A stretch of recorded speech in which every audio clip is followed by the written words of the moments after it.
श्री स्वामी समर्थ. अवधूत चिंतन श्री गुरुदेव दत्त.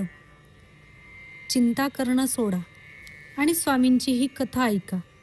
आजच्या दिवशी जो कोणी स्वामींची ही कथा ऐकेल त्याच्यावर कोणतीही संकट येणार नाही व गरिबी दूर होईल.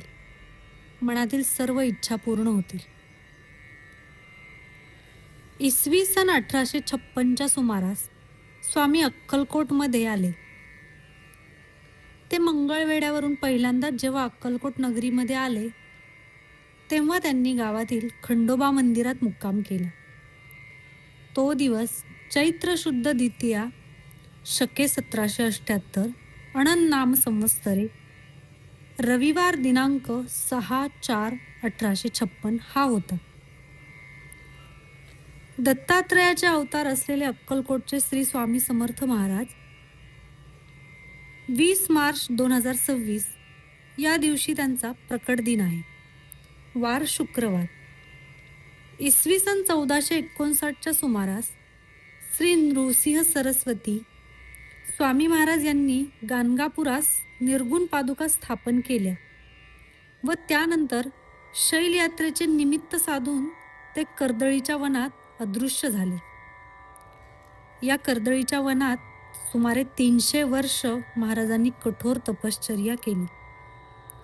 या काळात मुंग्यांनी त्यांच्यावर वारुळ बनवले.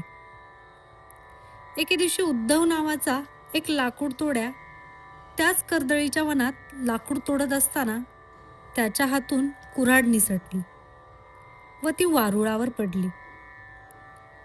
उद्धवाचे निमित्त साधून स्वामींना पुन्हा धर्तीवर प्रकट व्हायचे होते. कुऱ्हाड वारुळावर पडताच त्यातून रक्ताची धार उडाली व क्षणातच दिव्य प्रकाश पडून उद्धवासमोर एक अजानबाहू तेजस्वी मूर्ती प्रकट झाली. तेच अक्कलकोटचे स्वामी समर्थ महाराज होते. आपल्या हातून एका महापुरुषाला जखम झाली या विचाराने उद्धवाला दुःख झाले व त्याला भय वाटू लागले. पण भक्तासाठी माता स्वरूप असलेल्या स्वामींनी उद्धवाला अभय दिले, आशीर्वाद दिले व गंगातीरी प्रस्थान केले. गंगातीरावर भ्रमण करता करता ते कलकत्त्यास गेले व त्यांनी महाकाली मातेचे दर्शन घेतले. नंतर त्यांनी काशी, प्रयाग असे भ्रमण करत ते उत्तरेकडून दक्षिणेस आले. अशा प्रकारे स्वामी समर्थांच्या प्रकट दिनाची कथा आहे. आज मी तुम्हाला स्वामी समर्थांच्या 2 लीला सांगणार आहे. त्या तुम्ही शेवटपर्यंत नक्की ऐका. मारवाड प्रांतातला एक मारवाडी स्वामी समर्थांची कीर्ती ऐकून अक्कलकोटला आला आणि स्वामींची ती दिव्य मूर्ती पाहून अक्षरशः आनंदाने नाचू लागला.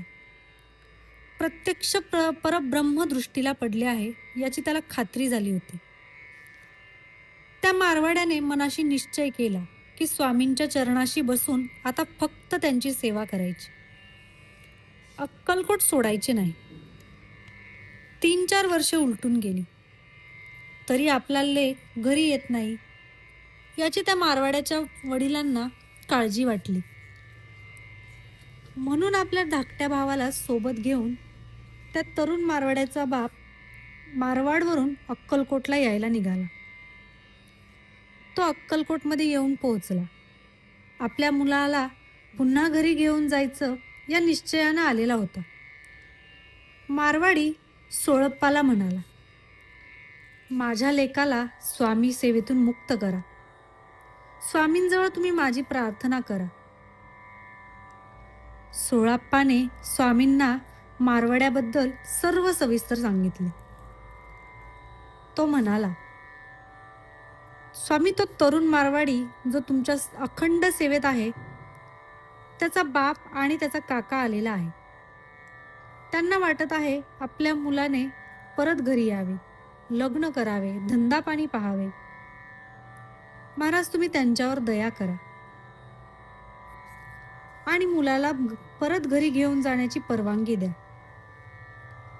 तेव्हा स्वामींनी आपल्या सेवेकरी झालेल्या त्या तरुण मुलाला हाक मारली आणि म्हणाले, तुझे वडील तुला घ्यायला आले आहेत.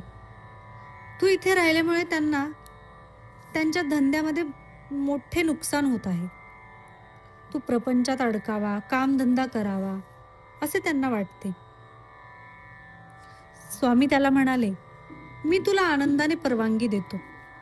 तू पुन्हा व्यापार कर. माझ्याकडे काही नाही, काही देणे घेणे नाही. तरी प्रसाद म्हणून ही 4 हाडके घेऊन जा. असे म्हणून स्वामींनी त्या मुलाच्या हातात हाडके दिली. मारवाडी बापाला ते पाहून चमत्कारिक वाटले. परंतु मुलाने स्वामींचा प्रसाद म्हणून ती हाडके छातीशी लावली आणि स्वामींचा जड अंतःकरणाने निरोप घेतला. स्वामी, तुमचे चरण सोडून जावेसे वाटत नाही, परंतु तुमची आज्ञा म्हणून मी जात आहे. ते तिघेही मारवाडात आले. बापाने मुलाला सांगितले, हाडके असलेली पिशवी बाहेरच ठेव. दुसऱ्या दिवशी मुलगा स्वामींचा प्रसाद सुरक्षित आहे हे पाहायला बाहेर आला आणि पिशवी उचलली तर ती खूप जड लागली. पिशवी एवढी जड का आहे म्हणून त्याने पिशवी उघडली तर त्यात सोन्याच्या लगडी होत्या. स्वामींनी त्याला भरभरून दिले होते. मुलाचे डोळे स्वामींच्या स्मरणाने भरून आले. त्याने ते सोने बापाला दिले आणि एक सोन्याची चीप घेऊन स्वामींकडे परत आला. अक्कलकोट स्वामी समर्थांना पुन्हा अंतर द्यायचे नाही हा निश्चय करून तो आला होता. एक लक्षात ठेवा, माणसाचे प्रारब्ध त्याचे भविष्य घडवत असते किंवा विस्कटत ठेवते. एवढे लक्षात ठेवा. त्यावर उपाय असा, प्रारब्धाला आपले काम करू द्यावे. आपण प्रारब्धात न डोकावता नामस्मरणात दंग व्हावे. नामस्मरण तुमचे भाग्य घडवते आणि समाधान देते. एवढं लक्षात ठेवा. आता आपण स्वामींची दुसरी लीला ऐकूया. शिवनेरीच्या पायथ्याशी एक विरळ वस्ती होती. त्या वस्तीमध्ये सखू नावाची एक गरीब स्त्री राहत होती. ती दिवसभर काबाड कष्ट केल्यावर पोटापुरते अन्न मिळवायची. तरीही ती खूप समाधानी होती. ती देवाची पूजा करायची आणि कोणालाही नाराज करायचे नाही. या 2 गोष्टी तिने प्रामाणिकपणे जपल्या होत्या. दिवस समाधानाने चालले होते. एक दिवस तिला तिच्या अंगावर एक पांढरा डाग दिसला. तिला काळजी वाटू लागली. बघता बघता तो डाग मोठा होत चालला होता. ती ज्या ठिकाणी राहायची तिथे जवळपास कोणी वैद्य नव्हता. तिला आजूबाजूची लोक सांगायची, तू या झाडाचा पाला लाव म्हणजे ठीक होईल. तू हे औषध घेऊन बघ म्हणजे ठीक होईल. तिने सगळ्यांनी सांगितलेले उपाय करून पाहिले, पण तो डाग वाढतच चालला होता. ते कोड होते. बघता बघता ते पूर्ण शरीरावर पसरत चालले होते. काय करावे तिला सुचत नव्हते. एक दिवस तिच्या दाराजवळ भर दुपारी एक चरणदास नावाचा साधू आला. त्याने तिला भिक्षा मागितली. मला जेवायला दे असं म्हटलं. सखू जेव्हा त्याला अन्न द्यायला आली तेव्हा त्याने सखूकडे पाहिले. त्याच्या लक्षात आले तिला कोड आले आहे. तो सखूला म्हणाला, तू अक्कलकोटला जा. तिथे स्वामी समर्थ नावाचे अवतारी पुरुष आहेत. त्यांच्या दर्शनाला जा. तुझे ते कोड ते बरे करतील. सखूला आनंद झाला आणि ती अक्कलकोटला जायला निघाली. स्वामी खंडोबाच्या देवळात बसलेले होते. ती तिथे गेली, त्यांच्या चरणावर डोके ठेवले आणि खूप रडू लागली. स्वामी तिला म्हणाले, सखू, तुला चरणदास साधूने माझ्याकडे पाठवले आहे ना? सखूला आश्चर्य वाटले. स्वामींना हे कसं समजलं? ते सखूला म्हणाले, हा पांढरा दगड घे आणि रोज अंघोळ करताना याने अंग घास. तुझे ते कोड 8 दिवसात निघून जाईल. सखू तिथेच अक्कलकोटमध्ये राहिली आणि 8 दिवस तिने न चुकता अंघोळ करताना त्या दगडाने अंग घासायची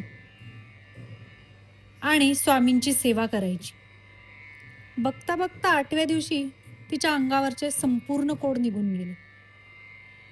सखूचे पुन्हा देखण्या स्त्रीमध्ये रूपांतर झाले होते. सखूला खूप आनंद झाला. सखू पुन्हा जुन्नरला शिवनेरीच्या पायथ्याशी आपल्या घरी आली. येताना तिने सोबत स्वामींच्या पादुका आशीर्वाद म्हणून घेऊन आली होती. नित्य नियमाने ती त्यांची सेवा करायची आणि स्वतःला तिने स्वामी भक्तीमध्ये विलीन करून घेतले होते. एक दिवस पुन्हा चरणदास साधू तिच्या दारासमोर उभे राहिले. तिने पाहिले आणि तिच्या लक्षात आले, चरणदास साधू दुसरे तिसरे कोणी नसून साक्षात स्वामी समर्थच माझ्या घरी स्वतः मला दर्शन द्यायला आले आहेत. हे दृश्य पाहून तिचं मन भारावून गेलं आणि ती खूप आनंदी झाली, कारण स्वामींच्याच कृपेने ती बरी झाली होती.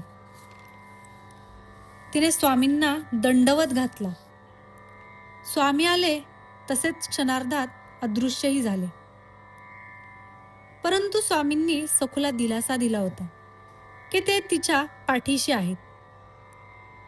माझ्या प्रिय स्वामी भक्तांनी, आपली भक्ती आणि आपला भाव मनापासून असेल तर आपली सेवा निष्पाप असेल, स्वामी नक्कीच कोणत्या ना कोणत्या रूपात येऊन आपल्याला दर्शन देतातच. संत संगतीतच समाधान आहे. ही गोष्ट आपल्याला समजली की आपोआप आपले सर्व मार्ग सरळ होतात आणि आपलं आयुष्य सुंदर होतं. फक्त आपली स्वामींवर निष्ठा आणि विश्वास पाहिजे. ते नक्कीच आपल्याला प्रत्येक संकटातून बाहेर येण्याचा मार्गही दाखवतात आणि आपल्या सोबत आहेत याची प्रचिती सुद्धा देतात. सर्वांनी अगदी मनापासून स्वामी भक्ती करा आणि व्हिडिओच्या शेवटी कमेंटमध्ये श्री स्वामी समर्थ लिहायला विसरू नका.